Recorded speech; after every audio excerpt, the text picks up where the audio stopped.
What if I told you the easiest way to boost your online conversions is to start with a tiny ask, then give something away for free, then make people desperate to act? And this is all backed by behavioral science. I'm going to give you 3 tactics next which will absolutely improve your sales and marketing, all based on this psychology. So tactic 1 is the foot in the door technique, which is also known as the yes ladder. So back in 1966, there was 2 psychologists, Friedman and Fraser, and they did an experiment. They asked homeowners in California to put a small 3-inch square sign about safe driving in their window. So 2 weeks later, they asked the same homeowners to put up a huge, ugly drive carefully sign on their lawn. And in the results is where the psychology comes into it.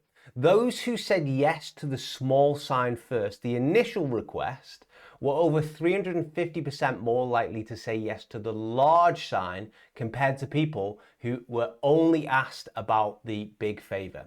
So it's a powerful example of getting compliance without any pressure or pressuring anybody who's looking to buy. People need to basically start off with agreeing to something small before they agree to something big. When I managed a bar, a few of you know that I used to manage various different bars as part of my early career, and I learned a lot about sales and marketing while I was doing that, and customer psychology. But when I used to manage bars, customers would first order a meal deal, which included a drink. So they'd walk up to the bar, they'd order a meal, they'd get a drink included with it. When they were ordering a specific meal, which included a drink like that, I would say to them, for just a little extra, would you like to make that drink a large? And because it's only a little ask, they would often just agree to it. But once they'd agreed to that, and this was the really interesting thing, they would then be much more likely to agree to adding on a side order as well. So I would then say, do you want to add on a side order, like, man, no, onion rings or an extra, bowl of chips or something like that? And they would often say yes. And getting that first yes to the larger drink basically drastically increased the chance that they would say yes again. Guys, this is raw persuasion psychology. Once you see this in one place, you will start to see it everywhere. And a lot of businesses do this, and they do it without actually knowing they're doing it. So here's what you should do if you run into some sort of business. So you start with your sales funnel first of all, with a small commitment like a quiz or a checklist or something for the customer to do, even if they've got to enter their email address to download some sort of ebook from you or some sort of help sheet. And then what you do from there is you quickly follow up with a related bigger ask and make sure the second request logically follows from the first. And I bet if you measure how much of your conversions gets boosted because you started off with the smaller ask compared to just going in with the big ask, you'll be massively surprised. I've implemented this in various different companies, and the results are absolutely insane. Even for big companies who seem to apparently know what they're doing, but they actually don't. So tactic number 2, reciprocity. You gotta give first and get later. In 1971, there was a guy called Reagan who conducted a study into reciprocity. And in his study, he gave half a room of people a free Coca-Cola. And he didn't give the other half of the room of people a Coca-Cola. Next, what he did is he visited every single person in the room and he asked each of the people to buy raffle tickets. What he noticed was those who received the Coca-Cola that he gave to them bought twice as many tickets, even if the person didn't actually like him. They surveyed the people afterwards and asked, did giving this Coca-Cola change your opinion of me? And it actually didn't for a lot of people. But what I found was basically giving something up front meant that people felt obliged to give something back. Interesting story on this, which will help you solidify this idea and actually put it into your business. I used to run a LinkedIn lead generation agency, absolute mouthful, I know, where I taught businesses basically how to get leads. This was small businesses or it was teams of businesses as well for bigger organizations.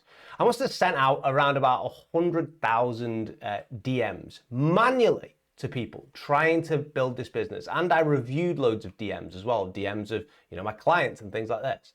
What I noticed was that there was a trick which worked. So if somebody didn't respond to me, so I'd say I'd be speaking to them, I'd ask them to get on a call or whatever, and suddenly the conversation went really cold. And if you've ever done lead generation, you'll know this happens. You'll be speaking to a person, suddenly they stop responding to you, and it's usually after you've asked them to do some sort of, action, like, oh, why don't you, join my email list, or why don't you watch this video here, or why don't you, jump on a call with me. Mine always used to go quiet when I used to ask them to jump a call with me. And this was an absolute signal that basically people were not as trusting as me as I thought they were. And if I come across this case where somebody suddenly stopped responding, I'd send them something helpful, like a free audit of their profile, or a little video demonstrating exactly, a technique of what they needed to do.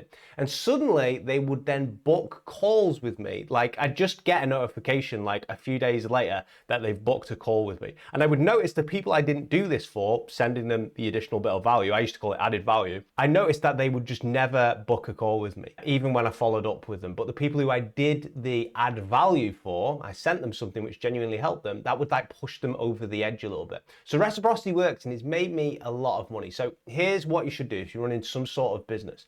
Offer something valuable and free, like a template or an audit.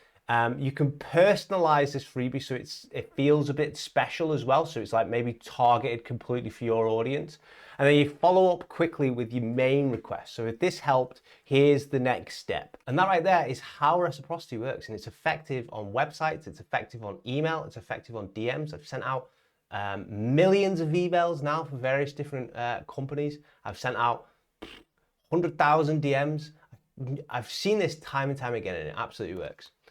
Okay, so tactic number 3, scarcity, turning up the FOMO. So in 1975, Wershel, Lee, and Adewole had people rate chocolate chip cookies from 2 jars. One jar had 10 cookies in it, and one had just 2 cookies in it. The cookies were identical in both jars, but one had a lot in it, the other one didn't have much in it. When people tasted both of those cookies, they would often rate the ones with only 2 cookies in it, the jar with only 2 cookies in it, as much tastier, much more valuable. And it was simply because there was fewer in there. These are the exact same cookies. See, and that is a principle of scarcity there. To put this into business context, a few years ago, if you've been following this channel for a while, you know I went through a stage where I was building software. I built automated video pitches using Loom, and it was brilliant, right? It was really, really cool. Lots of people wanted it.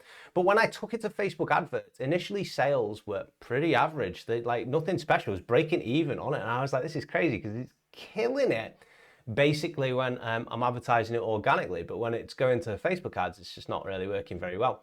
But what I did was actually just add urgency to that landing page. I highlighted how I was only going to sell this for another week. And I was only going to go and sell it for another week, basically because I was super frustrated that nothing was selling. And I just decided to do this. And would you believe it? Just that little push there made the campaign absolutely take off. And people acted faster because they didn't want to miss out. And that is the takeaway of that. So here's what you should do if you got some sort of product, some sort of service you're trying to push as well. If you have some sort of restraint, constraint, limit, or deadline, make sure you identify that and make sure you point it out to people as well. Don't use stuff where I see it all the time with like ebooks online, or I see it with Andrew Tate's funnel where he's like, the price is going to go up any moment, and it never goes up, right? Because he's got no intention of basically putting it up. He just wants you to feel the FOMO and then buy anyway. But what actually happens is that loses trust. But there is going to be bits of things in your business where you do have genuine scarcity as well. So never fake scarcity because it ruins trust, but work out where you do have a genuine bit of scarcity. I like to do product launches.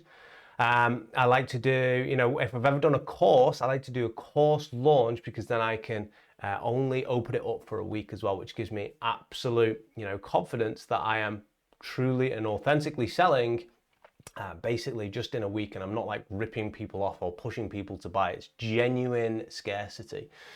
So to wrap this up then, stack a small ask, give before you get, and make your offer scarce. And you're going to watch your conversions increase. I've done this for many, many different companies, these types of tactics. And companies do often have these bits and bobs in, but they're just not doing them right. So if you follow the instructions in this video, that is how you actually do them right. If you found a video like this, which is more dense with information and has got a lot more stuff in here, please let me know, because I'll make more videos like this. I only make content on what I think you guys actually like and what I think you guys respond to. So please just let me know in the comments, okay? We'll take it easy. Subscribe to the channel if you like this, and yeah, leave me a comment. See you later.